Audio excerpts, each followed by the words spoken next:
আপনার বাবা যদি আপনাকে কোনো ধরনের সম্পত্তি না দেয়, সকল সম্পত্তি থেকে যদি আপনাকে বঞ্চিত করে থাকে, তাহলে কি আপনি আপনার বাবা মার ভরণপোষণ দেওয়া থেকে অব্যাহতি পাবেন? আসলে বাংলাদেশে কিন্তু পিতামাতাকেও ভরণপোষণ দিতে হবে, এই সূত্রে একটি আইন পাশ হয়েছে।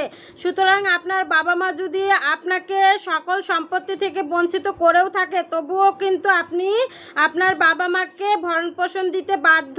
এই বাধ্যটা আপনাকে আদালতে মামলা দায়েরের মাধ্যমে বাবা মা চাইলেই করতে পারে। সুতরাং বাবা মা আপনাকে সম্পত্তি দেয়নি, আপনি বাবা মা থেকে সেপারেট থাকেন, তার মানে যে আপনি বাবা মাকে দেখবেন না, বাবা মায়ের ভরণপোষণের দায়ভার নেবেন না, এটা কিন্তু সম্পূর্ণ ভুল ধারণা।